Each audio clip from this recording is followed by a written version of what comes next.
आज आपण चाटसाठी लागणारी चिंच गुळाची चटणी घरीच कशी बनवायची आणि एकदा बनवली की 3 महिने आपल्याला तिला कशी स्टोरेज करून ठेवायची, ती कशी वापरायची, हे सगळं आपण इथे बनवताना बघणार आहे. त्यामुळे तुम्ही ही रेसिपी शेवटपर्यंत बघा. चला पटकन सुरुवात करू.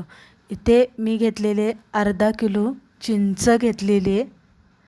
जेव्हा आपण चिंच गुळाची चटणी बनवतो तेव्हा चिंच ही पॅकबंदच्या पिशवीमध्ये असते, ती घ्यायची आहे. म्हणजे डिमार्टला वगैरे तुम्ही कुठे गेला तर तिथं एकदम पॅकबंद स्वच्छ अशी जी चिंच असते ती घ्यायची आहे.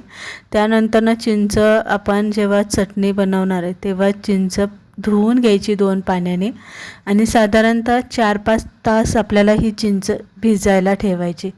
5-6 तास तुम्ही इथे ठेवली तरी काही हरकत नाही. बघू शकता एकदम चिंच व्यवस्थित भिजली गेलेली.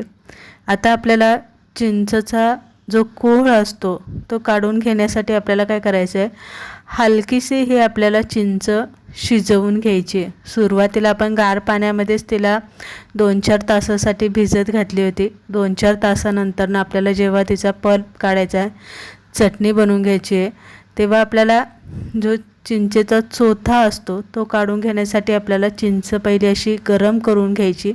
म्हणजे चिंचेचा जो वरचा पल्प गर असतो तो पटकन सुटला जातो आणि चोथा असा वेगळा होतो. आता चोथा काढायला ना आपण जेव्हा चाळणीतून करून घेतो तेव्हा खूप वेळ लागतो.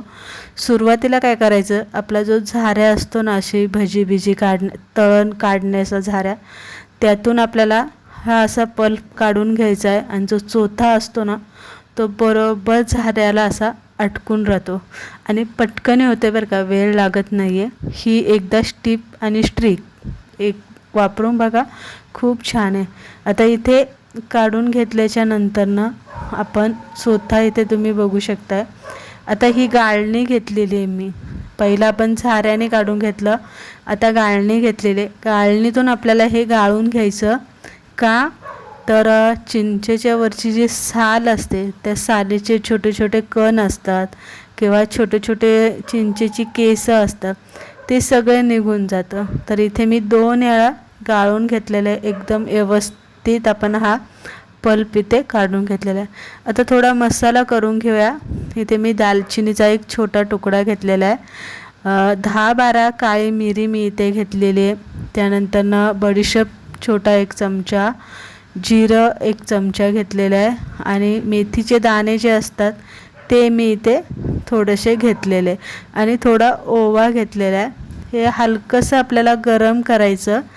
गरम झालं की आपल्याला यामध्ये लाल तिखट, हिंग आणि मीठ घालायचं आहे आणि मिक्सरला आपल्याला बारीक याची पावडर करून घ्यायची आहे. आता हे आपल्याला चिंचच्या ह्या पाण्यामध्ये घालून घ्यायचं आहे आणि नंतरनं यामध्ये आपल्याला गूळ आणि साखर घालून घ्यायचे. आता मी इथे अर्धा किलोसाठी अर्धा किलोच गूळ आणि साखरेचं दोन्हींचं प्रमाण मी इथे सेम घेतलेलं आहे. म्हणजे अर्धा किलो मिळून मी साखर आणि गूळ घेतलेला आहे. किंवा तुम्ही नुसता अर्धा किलो गूळ वापरू शकता किंवा अर्धा किलो साखर वापरू शकता. आणि हे चांगलं शिजवून घ्यायचं जोपर्यंत चांगला असा घट्टसरपणा येत नाही तोपर्यंत. इथे बघू शकताय चटणीचा कलर जो आहे ना तो बदलला गेलेला आहे आणि गार झाल्याच्या नंतरनं ह्या प्रमाणात चटणी आपली घट्ट राहिली पाहिजे. जास्त घट्टही करू नका आणि जास्त पातळही ठेवू नका. थोडीशी घट्ट झाली तरी चालेल, पण पातळ पाण्याचं प्रमाण जास्त ठेवू नका.